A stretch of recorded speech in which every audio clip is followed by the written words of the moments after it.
thank you, everybody. This is a new episode of Fresh Air, and thank you for all our colleagues for attending. Thank you to Matt for organizing everything, being the technical guru, the brains behind this operation from Ontario, Canada. I somehow always get that wrong, but this time I'm getting it right. London, Ontario, Western You got it University right. is Yeah. where Matt Yeah. Thanks, Sanjay. practices. Then Dr. Sharda Nagoti is from Hyderabad, India. She is a pure pulmonary pathologist now, and maybe it could be that she's the only pure pulmonary pathologist in India. Very, very happy to have her. Dr. Irene Sansano is from Barcelona and is also a very dedicated pulmonary pathologist and a SRIF enthusiast. So very happy to have her on my side while I discuss this new concept. Dr. Raghavendra Pillappa is a Mayo-trained pulmonary pathologist and practices in Virginia Commonwealth in Virginia. So welcome to everybody. So what we're going to try and do today is discuss this new paper on smoking-related interstitial fibrosis, or SRIF. So I'm going to try and share screen first. This is the paper we're going to talk about. This is entitled Smoking-Related Interstitial Fibrosis, or SRIF, as I'll be referring to it from now on, SRIF in patients presenting with diffuse parenchymal lung disease. And this is a paper that just came out in the American Journal of Clinical Pathology and was authored by our Cleveland Clinic clinical team. So I think it's a really big deal. For the first time, we have some evidence of SRIF in patients presenting with clinical evidence of interstitial lung disease. And that's why this is kind of an important paper to discuss. And what I'm trying to do is show you in detail the findings of one of the cases in this paper in more detail than you can show in a publication. You know, in a publication, you can only take one image or two or three images. Typically, they're from different patients. It's very difficult to get a sense of the overall picture in one case, especially in interstitial lung disease where there are biopsies from various sites. So the case we're going to talk about, there were actually 6 cases in this study. All of them had clinical features of interstitial lung disease. All of them were smokers, and all but one were in their 40s. So these patients were in their 40s. And the one we're going to talk about is actually case 1. So let me just scroll down here. And if you look at this table, this is table 2 in the study. We are going to talk about case 1. So this was actually, if I'm not mistaken, the only male patient in this series. All the others were women. And you can see here from the pulmonary function tests that the most severely affected thing here is the DLCO, or the diffusing capacity for carbon monoxide, which was 39% of predicted. That's very severely reduced. Actually, interestingly about this patient, also had very severe clubbing, which is not a usual feature that you think about in smoking-related ILDs. But I think that's one reason that this patient actually went to biopsy, and many other things were considered here clinically. Could this be NSIP, UIP, CPFE? I think the clubbing was one of the features that made them consider a more severe interstitial lung disease. But I'll come back to the clinical later. Just wanted to show you. So case 1, the most severe thing was the DLCO reduction. There was actually no obstruction or restriction on pulmonary function tests. So any questions about that, guys, about the pulmonary functions in this case? So case 1. All right. The other thing I wanted to show is, so this is our sort of main table in this case. And really the main features of this case were progressive dyspnea on exertion. This patient also had cough for 2 years and clubbing, as I mentioned, and there was a wide differential diagnosis. And you might wonder why sarcoidosis was in the differential. So the interesting thing in the story is the patient was actually being treated for COPD exacerbations at another hospital. And during one of those exacerbations, it was hospitalized, and then on a chest CT during hospitalization, they noted mediastinal and hilar adenopathy. So because of that, the question of sarcoidosis came up. It was not looking like sarcoidosis on the lung images. It was the hilar and mediastinal findings that brought up the sarcoidosis issue. And then when the patient came here to our institution, smoking-related ILD was brought up on radiology, but actually on radiology, a lot of other things were also mentioned, although considered less likely. So they were Langerhans cell histiocytosis, cryptogenic organizing pneumonia, eosinophilic pneumonia, LIP. So there was a wide differential, as often happens, on radiology. They say, here's what we think it might be, and there are many other things that it less likely, but also could be. The radiologist, interestingly, also noted trivial centrilobular and paraseptal emphysema, mostly in the upper lobes, and the findings were really bilateral symmetric ground glass opacity. So let me just show you before we go to that, the radiologic findings in this case, which are also shown in the paper. So this is case 1. Here's the case.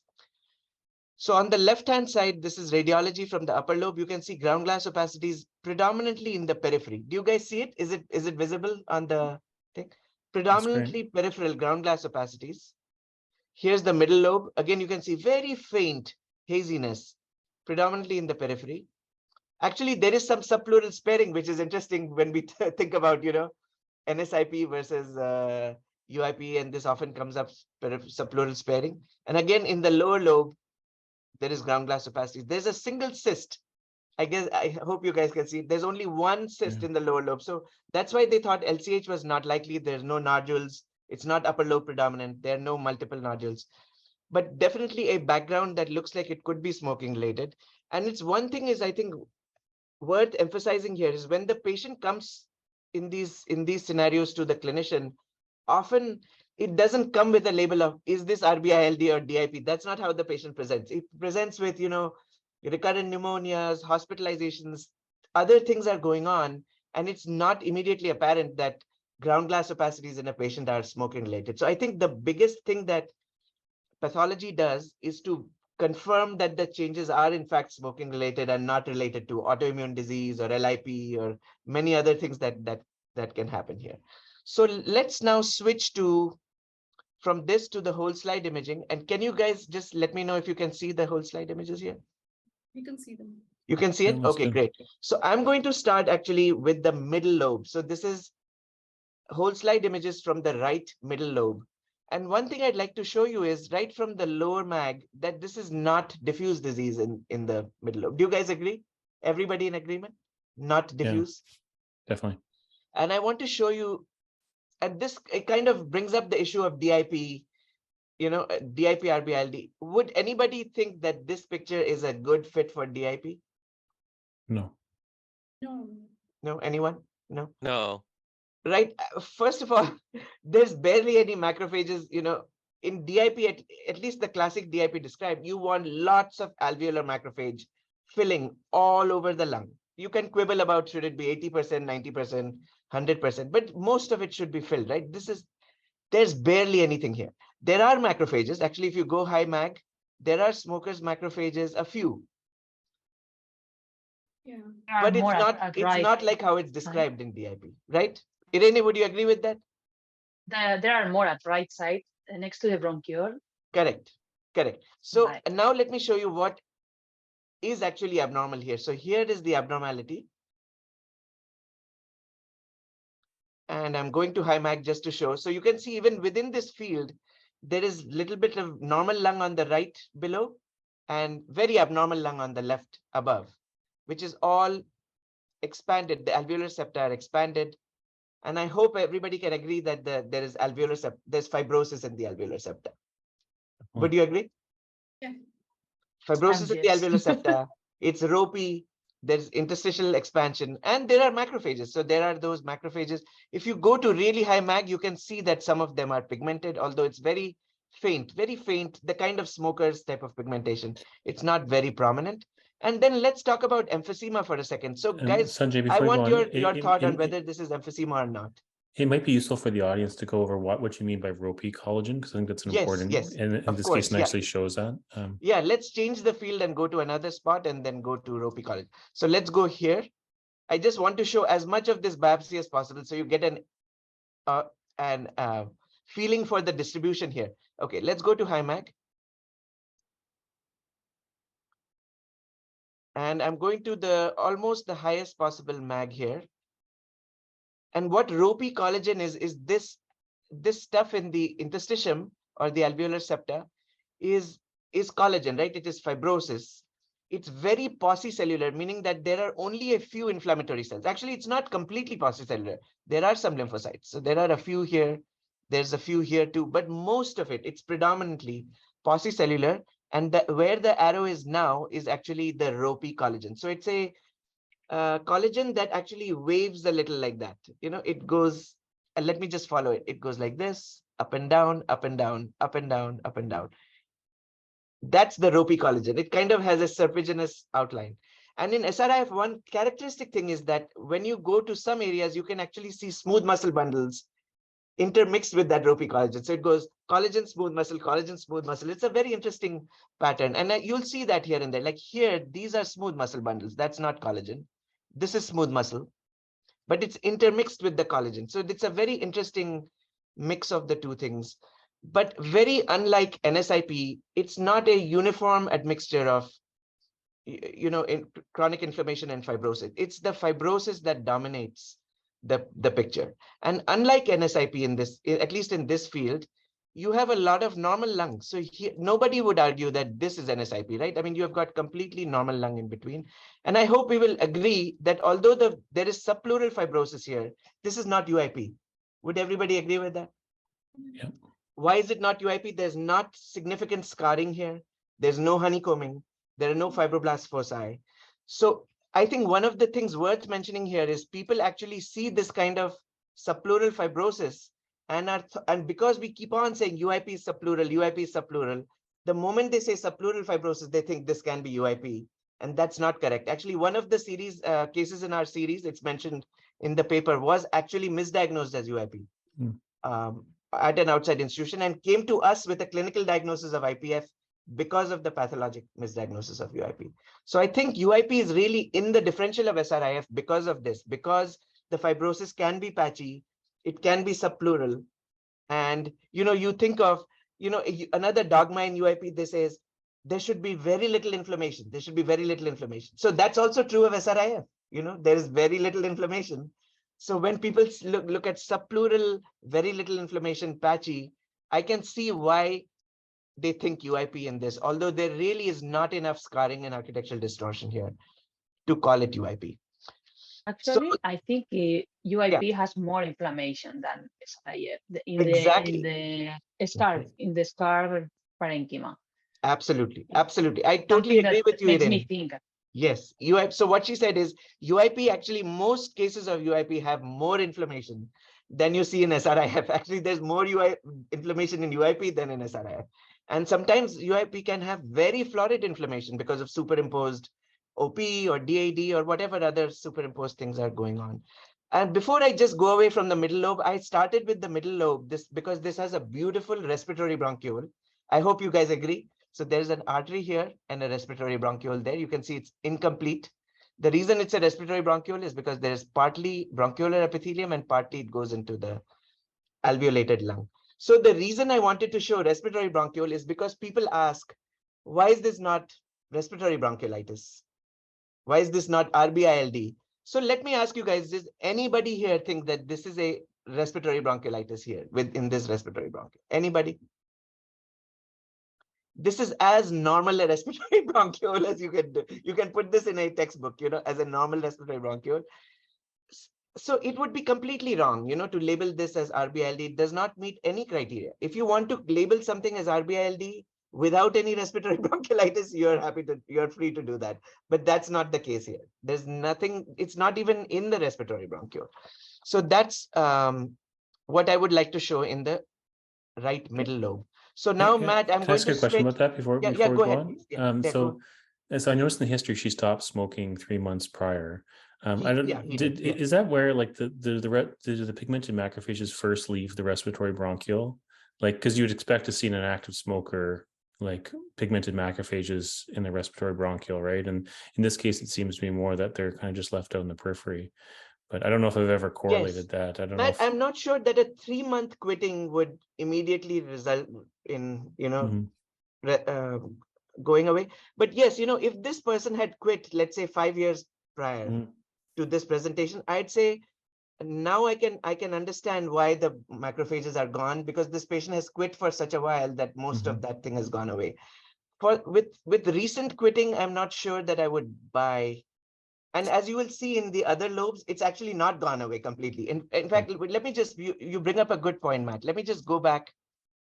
I think that I don't see it plausible biologically, because we have seen, or it has been reported, that the smoking macrophages are there for 20 years.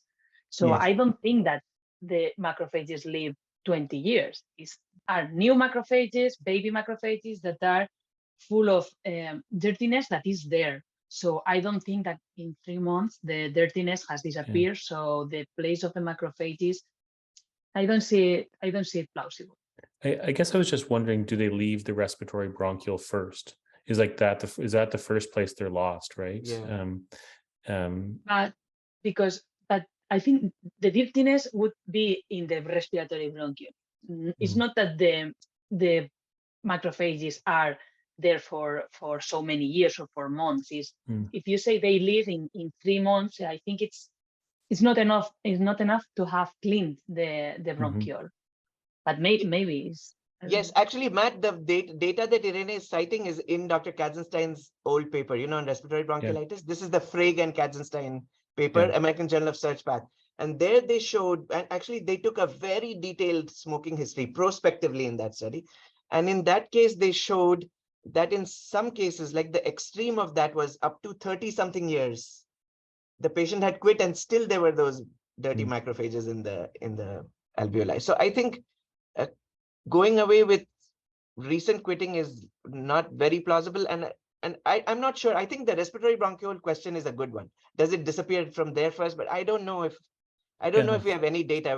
We're just guessing there, what goes away first and how quickly it goes away. We just don't know.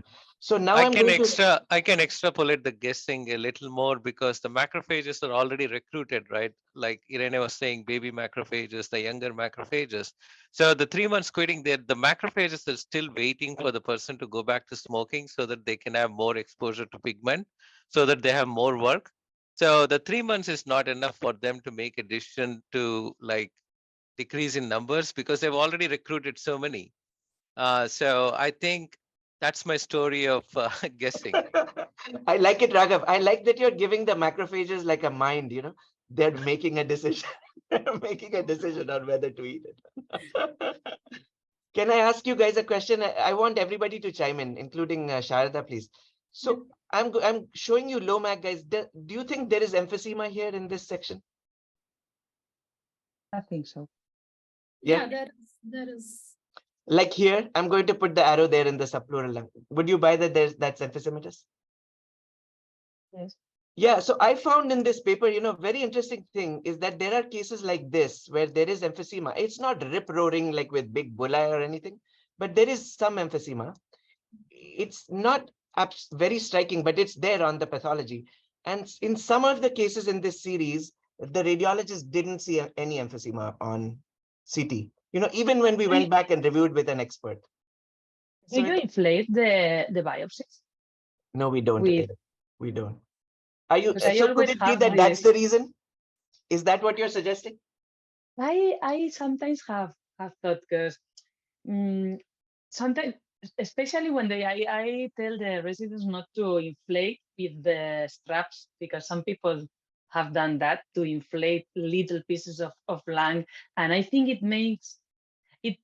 can clean what is in the alveoli, and it makes it look more inflated. Yes. But yes. Then when sometimes I have the biopsy and I think, was this inflated? And nobody can answer that. And yes, that's a good point, Irene. I think people forget this, that they say, well, inflate it so that the emphysema becomes more apparent, right? Inflate the lung so it becomes, but the problem is when you inflate, the normal lung also gets inflated. So overinflation becomes a problem. So, so you're creating another problem when you inflate, is that you are creating artifactual overinflation. So the emphysema will become more apparent, but the lung will also become more inflated. I think there's kind of a trade-off there. There's no easy answer for whether inflation is good or not. But I think for most of our surgical lung biopsies, we don't inflate in-house. Matt, you were going to say something? I was just saying, I think in this case, we also have some free-floating like alveolar walls and septa around, which I think is let me zoom into that. Where was it here? Here, right? Yeah, exactly. Yeah, because which is hard to get just from overinflation, right? And that's yes. I don't know what others think, but when I see that, I'm pretty confident that there's been destruction of the walls and not just overinflated. Wow, good eye, Matt. You spotted those floating things from low mag. Okay, very nice. Best. Okay, should we go silent while I switch to the I Sounds have good. a to the other question one? here. Okay, So, go ahead. Sharda, you were saying? yeah, I'm saying like I have a question here. Can the radiologist think of cyst in such in this emphysematous case, in such emphysema? Can they report it as cyst? Like, is it possible? Well, in this case, Sharda, the one I showed you, they did actually report the one cyst as a cyst. But in the upper lobe, there is actually, you can see it on the images we showed on the paper. You can actually see this emphysema, centrilobular emphysema. You can see it in the upper lobe section. It's just a mild, not very striking with big bullae and stuff like that. But yeah, they do report cysts sometimes, especially if it's discrete. Yeah, no, sorry, go ahead. This emphysema, can the radiology report it as cysts with this sort of emphysematous changes? If they can confuse emphysema with cysts. I think it can be, yes. It can be confused. So, I'm not sure. I think we would need a radiologist to chime in, but I think there is substantial overlap between cysts of other causes and solitary cysts in emphysema. That's harder to tell. But the more diffuse the finding gets, the more easier it is to say that is true emphysema. When you see a finding that are diffusely centrilobular, that's unlikely to be any other cystic change and more likely to be emphysema. I find that another thing that radiologists find difficult is when there is thickening in the wall of the cysts. That's when some confusion comes in. Is that SRIF? Is that CPFE? Is that emphysema with cyst with some other ILD going on? So I think the intersection of emphysema and fibrosis causes lots of confusion. And I think that's where it's important to have SRIF as to understand what SRIF is, how it is different from CPFE and UIP and so forth. Not sure if I answered your question, Sharda, but that's my take on cyst versus emphysema in radiology. All right, can I switch, guys? Are you okay with that? Yeah, sure. Okay, I'm going to go silent while I do that. Middle lobe biopsy, in that there is a lot of lung that is not fibrotic, like here. There's definitely not DIP or RBILD, at least to my eye, doesn't fit with that distribution. That should be either one. And actually, there is quite clear patchy fibrosis of that kind that you see in SRIF. So again, I want to show distribution. And I find SRIF, it's actually hard to describe the distribution. It's clearly patchy here, but it's not clearly centrilobular or subpleural. It's sort of both, there is subpleural here. Do you guys agree? There's some subpleural fibrosis here, but this fibrosis is away from the pleura. Some fibrosis is centrilobular, like here it's next to the bronchovascular bundle. Yeah. This fibrosis, I don't know, it's kind of random. I think if you take that interlobular septum and this interlobular septum, then this is the centrilobular area. And you can make a case that this fibrosis is centrilobular. And I hope everybody agrees this is classic SRIF on the path. Matt, do you have any comments on that? Like, would you call this area RBILD or DIP? Well, I would not know. I guess the one thing is some of it is a more centrilobular, and I guess you can get a little bit challenged if you find a granuloma or something like that, right? Yes. But I think the fibrosis is still also wrong for a fibrotic HP as well, right? And, yes, that's a great point. And I think fibrotic HP is also in the differential here because of the thing you mentioned. You might get a little inflammation. What if the patient has a bird? Smoker, it's not like smokers can't have birds. And I've seen that before. I've seen SRIF in a patient who was in a farmer, where they were thinking, oh, could this be farmer's lung? And the patient was also a smoker and had classic SRIF like this. So I think fibrotic HP can be in the differential here, depending on the clinical situation and other findings like that. Any other questions, guys, about the lower lobe finding? And also wanted to re-emphasize that area, like you mentioned before, ropes and smooth muscle hyperplasia. It's like alternating between each other. That's very nicely demonstrated in this area. And again, I see, like in this kind of cases, when I see a granuloma or a giant cell, I always feel that this road signs where when you're driving in the highway, you see the road signs, but don't get diverted when you see those road signs. Still go don't change your destination. But do consider in the back of your mind the differential diagnosis. But this is beautiful smooth muscle hyperplasia intermixed with ropes everywhere. Yeah, Raghav, you bring up a good point. Actually, one thing I wanted to mention is that these cases of SRIF, part of the diagnostic criteria we used here for these cases in this study was they should have nothing else.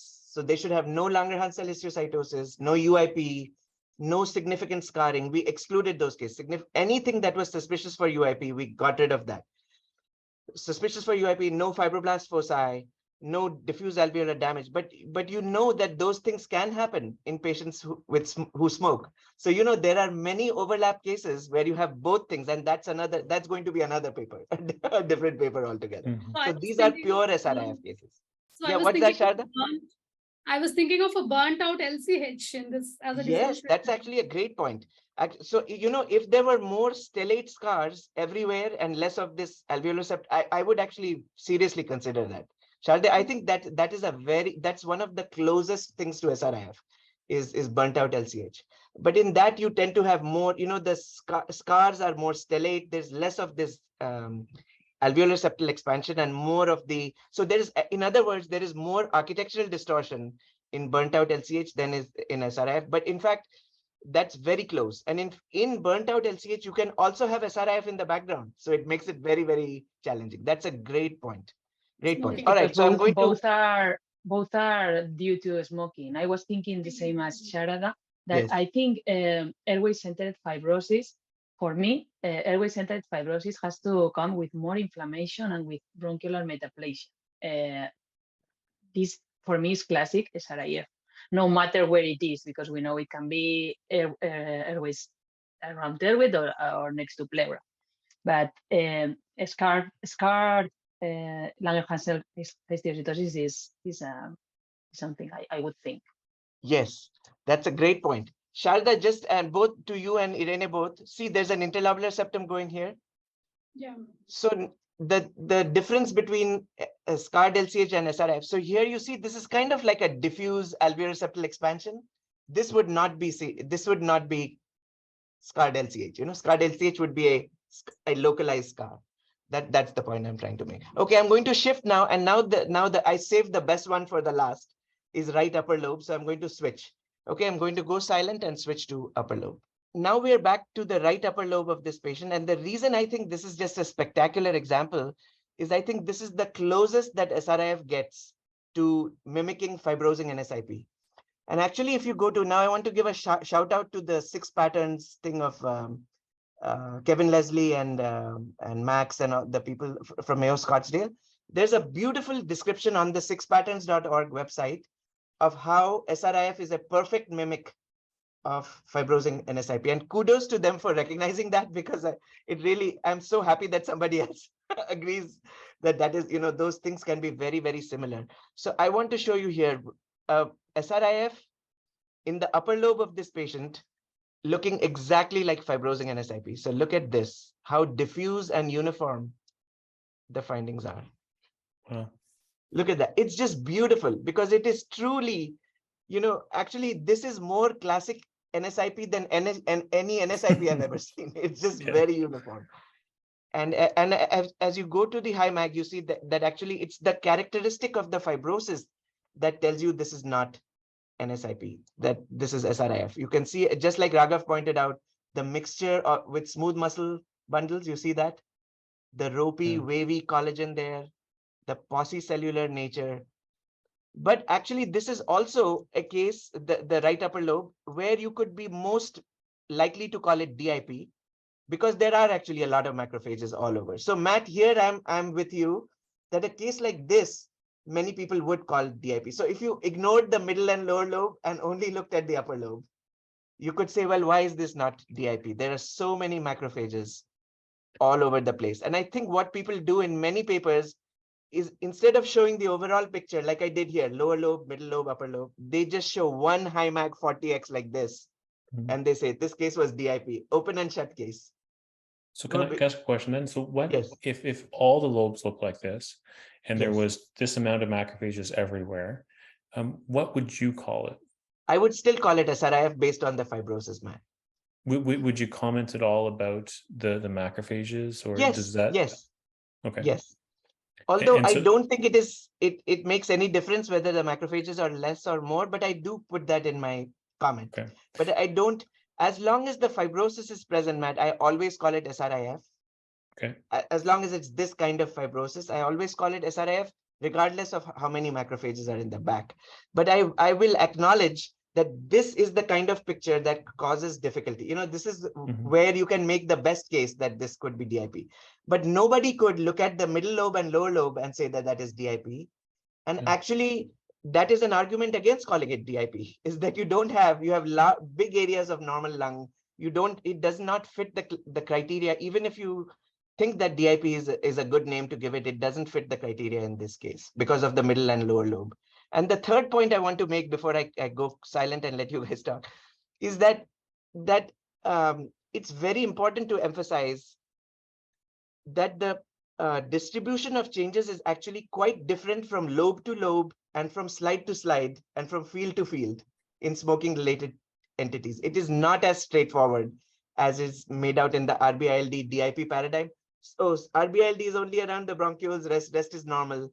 DIP is everywhere and is quite diffuse. And you can see from this case, I've shown you more detail than you will ever get in any paper, that the changes are actually not that easy to classify. It's patchy, every lobe is different, every field is different, and you can actually get a different diagnosis depending on which field you go to in the same lobe. For example, I can go to, in this particular slide, I can go here, and here the fibrosis is less. It's not that clear-cut SRIF here, but you just go little bit to the side and it's classic SRIF here.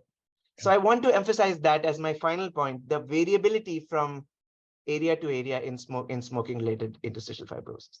Guys, comments before we close this, and this is all I want to say about So it. the differential diagnosis which I have under LOPAR is amyloid in this. Great point. Great point. And it would not be wrong to do a Congo red just to exclude that.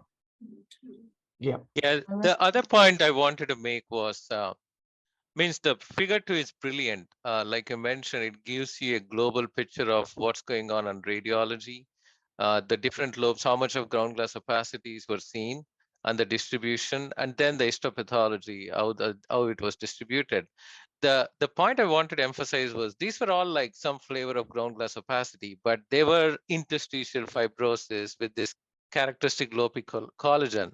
Yes. So because when we are looking at biopsies, or when we are looking at lung, and when we are trying to correlate with radiology, when we see ground glass opacity, we don't jump and think of fibrosis, because you're expecting reticulations, you're expecting traction bronchiectasis, you're expecting some kind of honeycomb changes, but none of that you're expecting. When they say ground glass opacity, you're expecting more of like infection, that kind of setting. So that's, I think, one of the biggest point you also drive in the paper, that you can still expect fibrosis with a specific with a character, and with the baggage comes all the old names and what different people used to call this differently.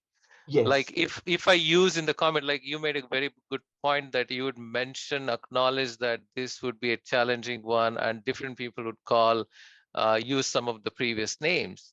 And again, that's where some of the times I also think about it. Should I mention the previous name?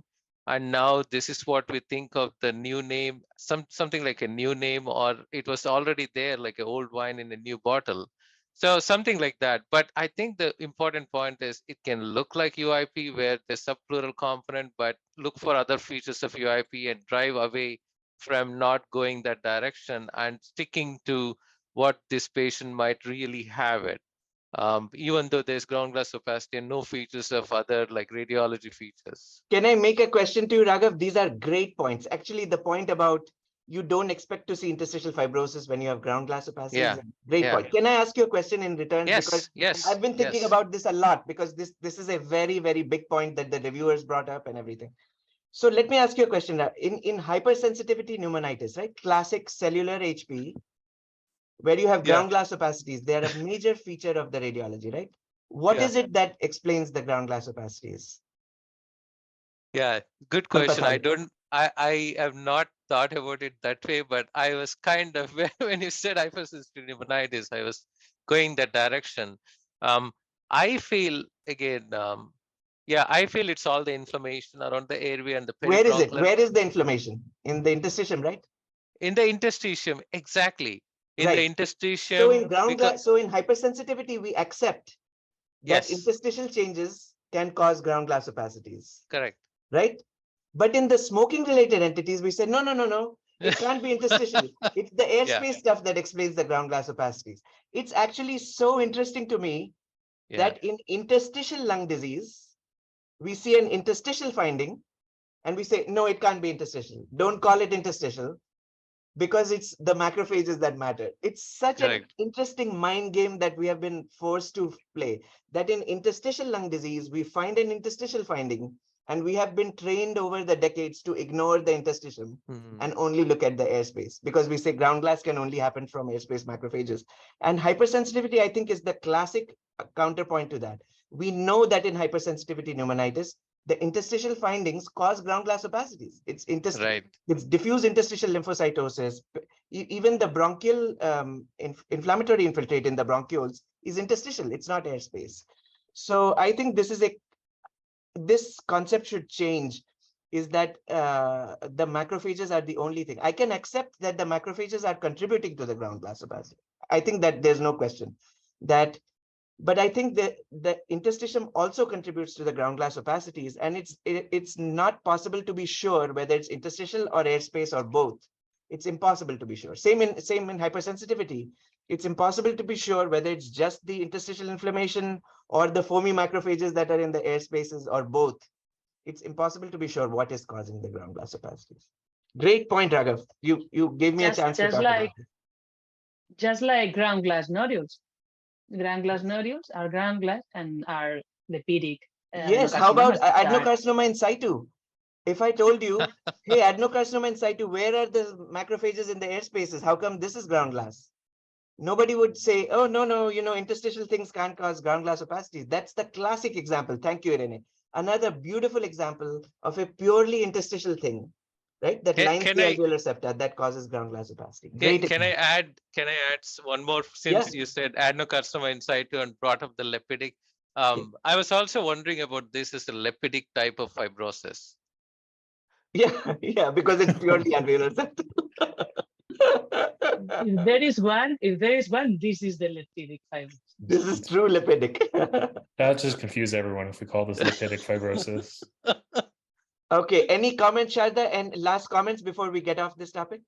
Yeah, that's one. All right. Can I ask one more question, yes. Sanjay, before we go on? It's just I'm interested in what your clinicians think about this, like the clinical, like respirologists who are getting these reports, and the fact that you call SRIF just in the background lung of a cancer specimen, and also SRIF that's causing this patient's presumed interstitial lung disease. And Very how good do question. they interpret that, and does that create any confusion that we're using this term for two very different spectrums of disease? So that is a great question, Matt, and you can imagine why this thing has taken. So I joined clinic in 2013, right? Why has it taken 10 years to publish this? So there are several reasons. One is, when I first came here, the clinicians here were not familiar with SRIF, like happens with any new entity, right? It was only 3 years old. So it has taken many, many years on multiple ILD meetings to talk like this, like we are talking now, to explain to them what it means. Similarly, actually, the opposite happened with our surgeons. When they first saw SRIF in our lobectomy cases, again, we've been doing that for the last 10 years, SRIF, SRIF, SRIF. Most of them didn't even care because they knew there was nothing there. There's nothing there on the CT. There's nothing to worry about. Once in a while, one would come and say, hey, what's this SRIF stuff? I say, then so I had a chance to explain to them, hey, sometimes in emphysema, there's some fibrosis, don't worry about it. There was never any problem, and never has any surgeon ever come to me and said, why are you saying SRIF? Now we'll have to give them pirfenidone, we'll have to show them to the ILD group. Nothing ever happened. So that was the surgeon group. Now in the ILD group, it took a lot more discussion, right? Because they are used to the RB-ILD DIP thing. So Matt, you have a great point there. That clinicians, when you first show them this, they think, well, what is this? Why is it different? So I had to go back and forth with them and educate them repeatedly about why this is not DIP, why it doesn't fit with RBILD, and when it does fit with DIP, like in this upper lobe picture, why SRIF is a better name than DIP, why giving steroids to this is not a good idea. And finally, I think the thing that made them come around is when we looked at these SRIF cases, our clinicians looked at this and we had multiple rounds of additional multidisciplinary discussion. Dr. Vehar, who was a fellow is now at the University of Miami, the first author of this paper, went over and over at the history. And when they went back and looked at the patients who did get steroids, in this case, nothing happened to them. So they never improved. There was never any long-term improvement. So they came around to this idea that the idea that something is DIP, we'll give them steroids and those things will get cured is completely incorrect. That's one thing. And the second is that you get a smoking related label with this. They're beginning to increasingly accept the idea that a smoking related label is good for these patients who they are calling smoking related ILD anyway, right? Even without my label of SRIF, they are calling it smoking related ILD. So if I had not even called this SRIF, it had called this DIP, our clinical team would have called this smoking related ILD. So now, Matt, the bottom line is over this last 10-year period, our team, our ILD team is becoming more and more confident with a final diagnosis of SRIF. So the final clinical diagnosis they give is SRIF to the patient.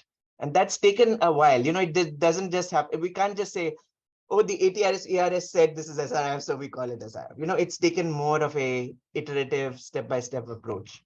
But your question is completely valid. And I know why people hesitate to do this. It would have been much easier that some guru consensus committee on the top would have said, now call it SRIF instead of DIP. That would have been much easier, right? Everybody's life would have been easier. But in new entities, that never happens. You know, somebody has to push the envelope. And that somebody is us. Yeah. Well, the consensus committee of the Fresh Air Group calls this SRIF. So if you guys support me, that'll be another big thing, you know, because we are a nucleus of pulmonary pathologists. You know, we can change the discussion on this topic if we are united on that. You know, it's Yes. possible. So I second, third, fourth, that. In my reports. What's that, Sharda? I have started using the terminology of SRIF in my report. Means the specimens are not for SRIF, of course, they are for emphysema or bulla. That was the specimen which I got. And then I use the term because I saw these findings, all the typical collagenized fibrosis, and also I have used it in my impression. Yes, I think, you know, as people use it more, clinicians will get used to the idea of seeing it in a report. Then they will talk to you about it. You can explain it to them. You know, it takes time, but it builds up. And I'll tell you one more final thing before I stop. That SRIF is now on Wikipedia. Just Google it and see. There's a Wikipedia entry for SRIF. Wow, that's amazing. That's great. All right. Thank you guys for humoring me. I really, really appreciate it for the chance.